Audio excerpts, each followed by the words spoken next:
Hola, ¿qué tal? Para Emblemas de México, el poder de la imagen en la nueva era de la información. En esta ocasión analizaremos cómo se ha generado todo este linchamiento contra la Iglesia a la luz del mundo en los últimos años por ciertos detractores con intereses oscuros, quienes han querido detener la expansión de esta asociación religiosa mexicana ya mencionada, la cual se ha expandido en más de 60 países en el mundo. Sin embargo, han surgido neoinquisidores quienes han levantado una ola de calumnias en contra de la Iglesia, la luz del mundo. Cabe señalar que estos inquisidores están infringiendo las leyes que avalan la libertad de creencias a nivel mundial, pues recordemos que en el marco legal y constitucional de nuestro país, en el artículo 24 de nuestra Carta Magna expresa: toda persona tiene derecho a la libertad de convicciones éticas, de conciencia y de religión, y a tener o adoptar en su caso la de su agrado, mientras que en el artículo 18 de la Declaración Universal de Derechos Humanos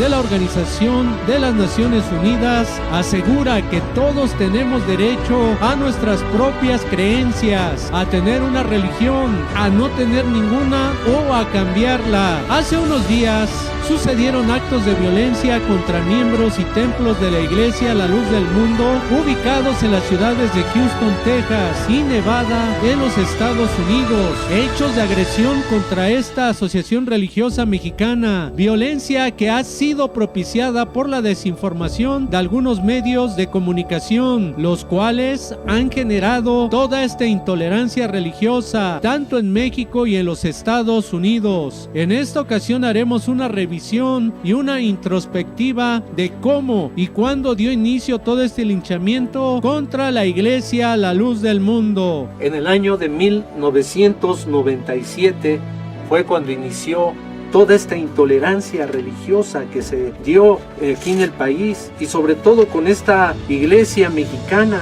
y que por declaraciones de unos pseudo investigadores. ¿Por qué digo pseudo investigadores? Porque realmente no lo eran. Ellos se disfrazaron de investigadores y comenzaron con una campaña de desprestigio en contra de este dirigente y en contra de la Iglesia La Luz del Mundo. Es parte de la historia, y que el día de hoy vamos a visualizar cómo inició toda esta campaña de desprestigio. Fue precisamente aquel 27 de marzo de 1997, en una entrevista que Javier Alatorre le hizo al neoinquisidor Jorge Erdely, donde acusaban a la Iglesia La Luz del Mundo como algo destructivo.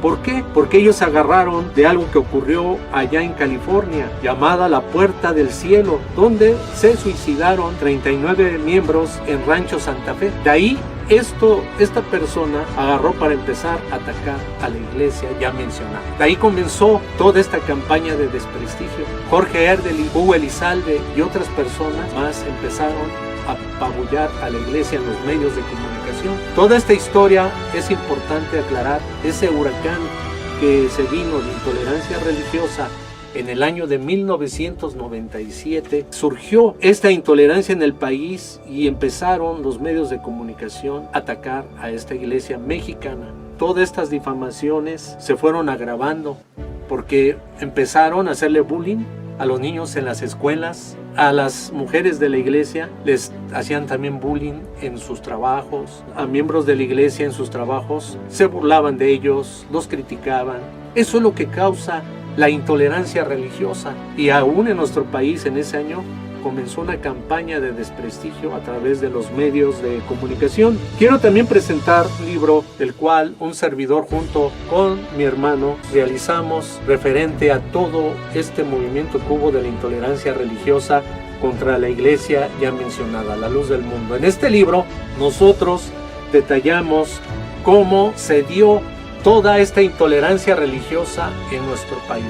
Este material, el libro titulado La Luz del Mundo ante el lado oscuro de los medios y los grupos anticulto, que el día de hoy vamos a presentar en audio, video, este libro para que quede a la historia, sea como un documental que quede como testimonio para las futuras generaciones.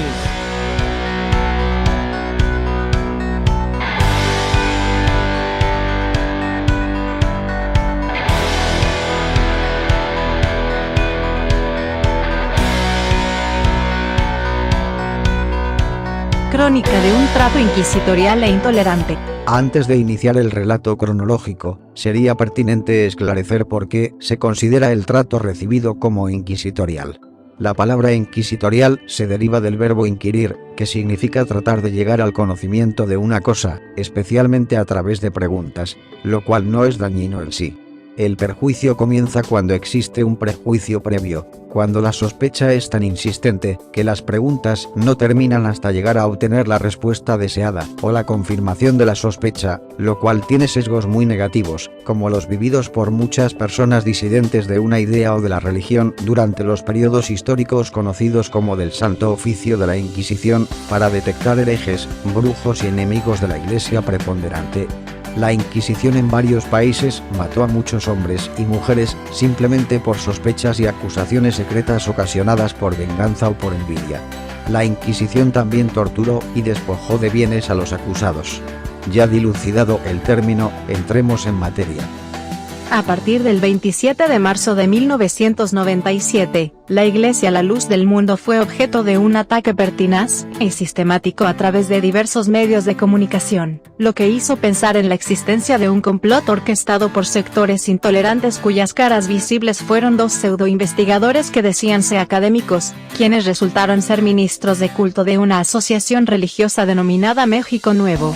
Jorge Ederly, uno de los dos principales atacantes, quien se presentaba como investigador académico del fenómeno religioso y oculto ministro religioso, insidiosamente señaló que en México existía una secta que podría incurrir en suicidio masivo inducido, señalando para el caso a la Iglesia La Luz del Mundo.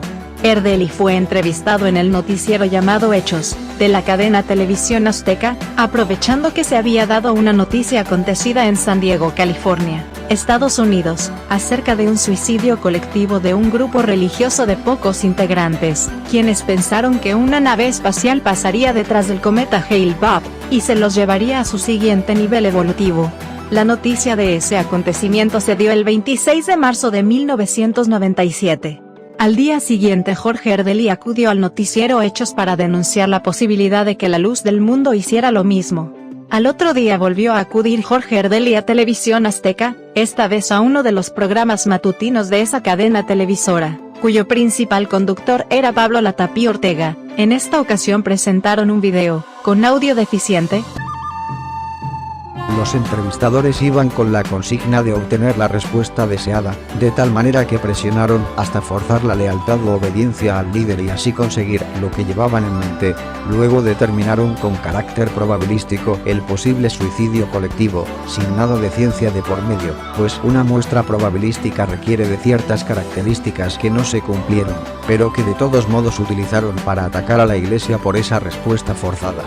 La actitud del mismo conductor de televisión Pablo Latapí fue característica de quienes están dispuestos a aceptar cualquier cosa en contra de personas a las que considera extrañas por no compartir la ideología religiosa, y sin reparos ni análisis científicos, aceptó la aseveración del pseudo-investigador Jorge Ederly, e insistió en el carácter probabilístico, ante la aclaración que quiso hacer un representante de la Iglesia en cuestión. Ese mismo día, en la tarde, Ederly insistió sobre su misma hipótesis con la prueba deficiente mañosamente obtenida, y a través de entrevista telefónica apareció en el noticiero Monitor de la Tarde, de Radio Red, para denunciar la misma probabilidad de suicidio colectivo en la Iglesia La Luz del Mundo. Los conductores de ese noticiero radiofónico eran Estela Libera y Martín Espinoza, quienes aceptaron también, sin chistar, con más mala fe que buena, los argumentos notoriamente cuestionables del pseudo-investigador, cuestionables por la metodología sin rigurosidad científica y por la marcada tendencia intolerante e inquisitorial.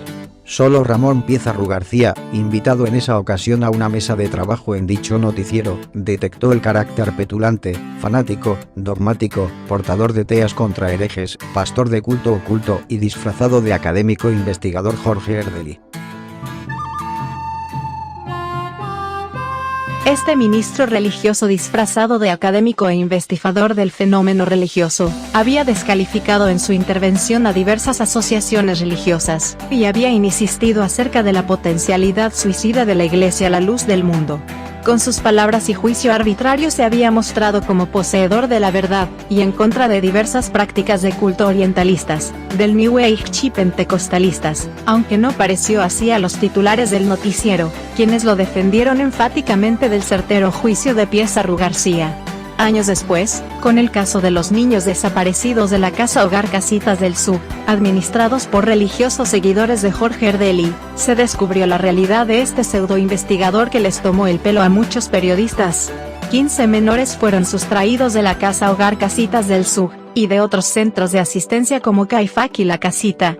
El caso salió a la luz en 2008 cuando se reportó la desaparición de Ilse Michelle Curiel Martínez, una niña de 10 años en ese entonces, quien llegó en 2005 a un albergue temporal de la PGJDF como presunta víctima de violencia intrafamiliar, y 2 años más tarde fue trasladada a Casitas del Sur, albergue administrado por la Asociación Civil Reintegración Social A.C., cuyo presidente era el líder de la organización religiosa la Iglesia Cristiana Restaurada. Desde entonces Jorge Ardeli anda prófugo. Volviendo al caso del ataque de este ministro disfrazado de investigador contra la Iglesia, La Luz del Mundo, la prensa escrita pronto se unió a la campaña de desprestigio, posiblemente en algunos casos, debido al sensacionalismo de la nota, y en otros por la carga ideológica de los reporteros que los inclina a denostar lo religioso diferente o ajeno, siendo que a esos mismos reporteros se les ve en otros momentos hablar maravillas del credo mayoritario, sin importarles lo cuestionable que pueden parecer también algunas conductas, como el desplazarse las personas de rodillas un tramo largo, causándose heridas y dolor, lo cual les parece fervoroso, pero cualquier cosa de otros religiosos les causa escándalo. Una de las primeras notas emuló completamente lo vertido por Jorge Ardeli en Radio Red, durante el noticiero Monitor de la tarde-noche. Supuestamente la entrevista del medio impreso también fue por teléfono, aunque después, quienes elaboramos este resumen, nos dimos cuenta que el grupo de ardelianos, conformado por Hugo Elizalde y César Mascareñas, entre otros, se manejaban utilizando paquetes informativos, popularmente conocidos como boletines, que entregaban en las oficinas de los jefes de información de todos los medios impresos, principalmente de la Ciudad de México. Esa primera nota fue de Fabián Muñoz, en el periódico Reforma, con el encabezado "Hay aquí una secta como la de Estados Unidos", con fecha del 29 de marzo de 1997, quien hizo también incisiva mención del hecho acaecido en San Diego, California, y con base en entrevista real o simulada al ministro religioso disfrazado Jorge Ardeli, cofundador con Hugo Elizalde y otros de la asociación religiosa o secta registrada como México Nuevo.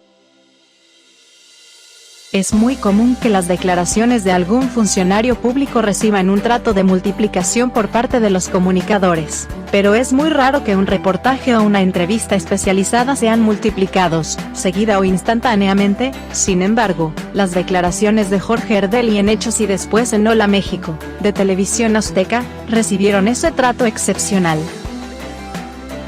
Se podrá argumentar que la nota surgida en el suburbio del Rancho Santa Fe, de San Diego, California, había sido de tal importancia que ameritaba una resonancia en nuestro país. Pero lo curioso es que en México frecuentemente se dan casos de fanatismo, incluso atentando contra terceros, por parte de diversas asociaciones religiosas o sus feligreses, incluyendo la corriente mayoritaria, y no se le da la resonancia que amerita en un país que busca el respeto a la pluralidad cultural y a los derechos humanos, incluido el de la información. Pero en el eco de la noticia de San Diego, California, en México se atacó, insidiosa, particular, especialmente, a la Iglesia, La Luz del Mundo. En dicho eco, se notaba otra particularidad: los medios se iban turnando. No fue de un solo golpe, sino de manera que del caso se hablara más tiempo, para mantener con mayor duración el tema en el ánimo del público. Primero era un medio el que aparentemente informaba, pasaban unos días y luego otro medio abordaba el tema, luego otro y así consecutivamente. Incluso el noticiero de Ricardo Rocha, Detrás de la Noticia, lo abordó hasta mayo del mismo 1997. En los subsecuentes ataques, se evidenció la intolerancia de algunos comunicadores, quienes abusando su relación laboral con los medios de comunicación para los que trabajaban, hicieron gala de una excesiva manipulación de la información para desorientar a la opinión pública con rumores, no comprobados, que siempre se han utilizado en los ataques contra la Iglesia colocada en entredicho. Varios de esos comunicadores hicieron patente su pérdida de objetividad, su amarillismo informativo y el abuso, sumamente excesivo, de las cámaras y los micrófonos en detrimento y lesión del sector de población perteneciente a esta iglesia. No se dieron cuenta, sea por ignorancia, por amarillismo o cualquier interés de otro tipo, que estaban incurriendo en intolerancia, pues sus expresiones eran ominosas, por ofensivas y burlescas.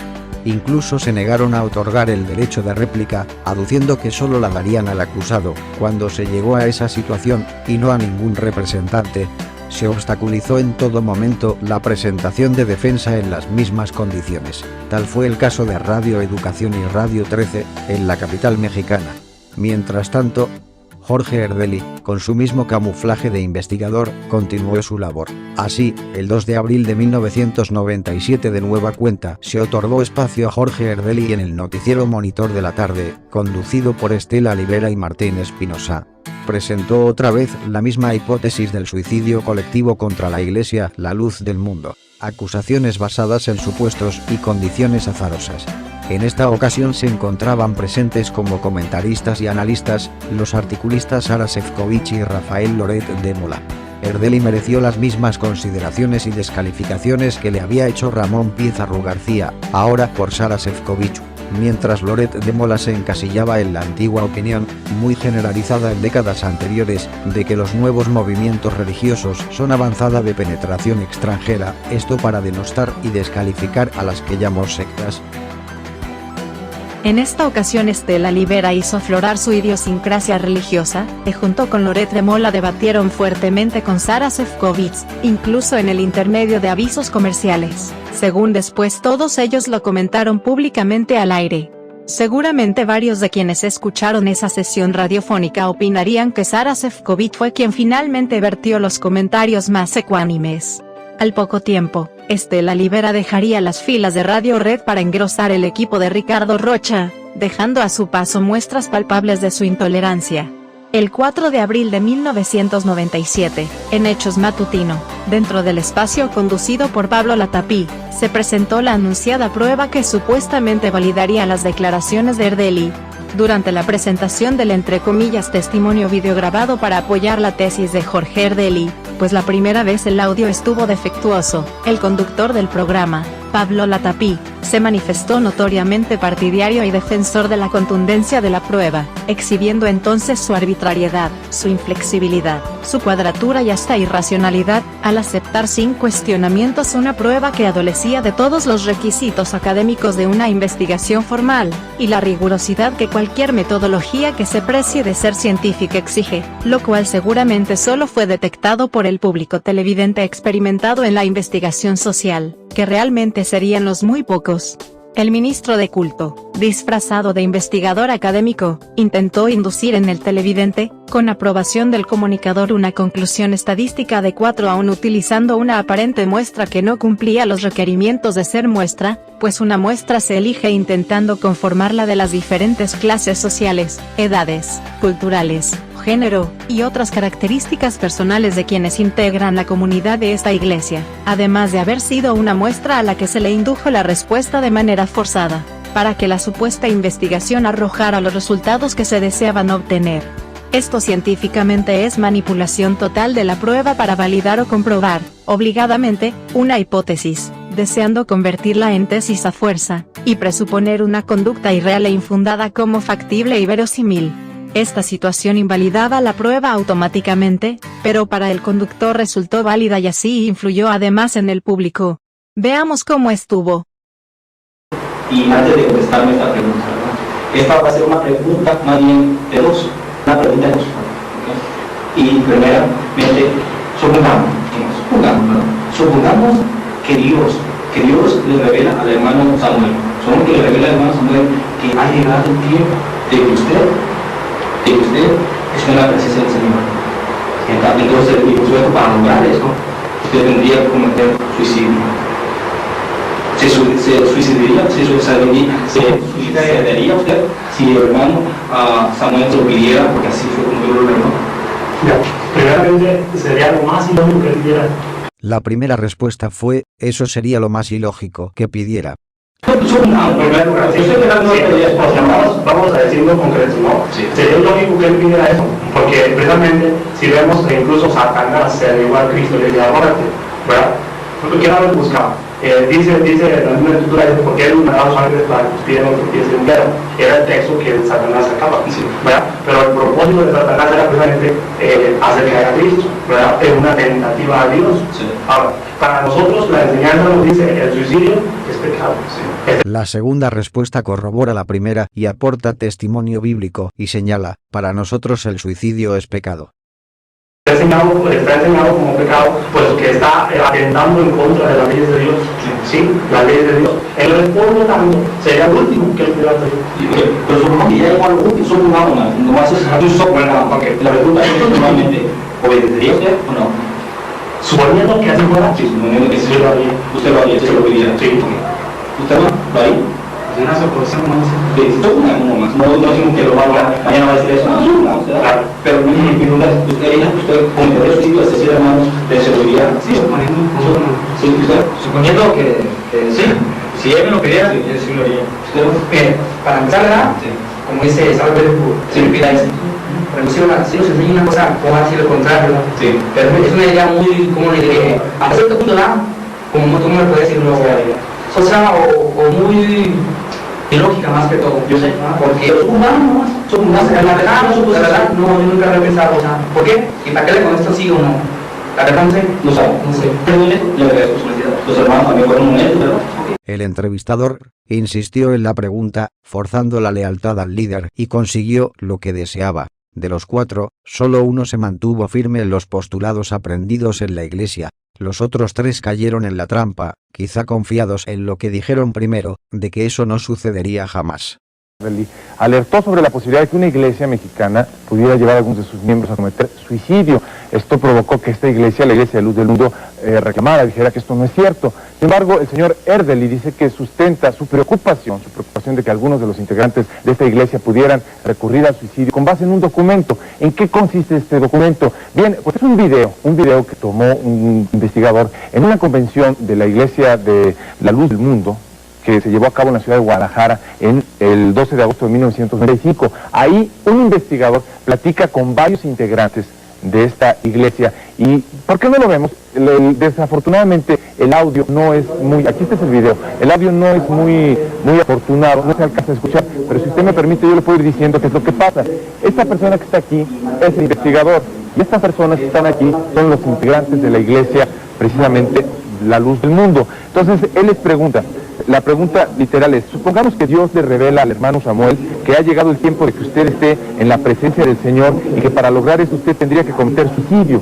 Le pregunta, ¿se suicidaría usted si Samuel se lo pidiera? Y entonces la respuesta de este señor es, sería lo más ilógico que me pediría, sería lo último que pudiera pedir. Y vuelve a insistir el investigador, pero supongamos que ya llegó a lo último, ¿obedecería usted?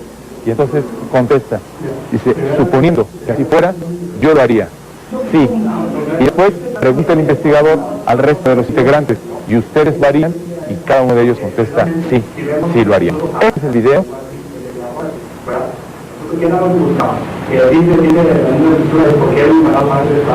Y es precisamente el momento que está diciendo que sí lo haría. Este es el video que ha causado la polémica. La actitud intolerante e inquisitorial, inequitativa y hasta grosera, sobresalió después, cuando el susodicho comunicador cedió la réplica al representante legal de la Iglesia, la Luz del Mundo, el licenciado José Oreste Sánchez, a quien intentó interrumpir y de hecho lo hizo para coartar su libertad de expresión e impedir que argumentara lo suficiente para desmentir y poner en tela de juicio la validez de la prueba pseudo-contundente que Jorge Erdely facilitó a la televisora.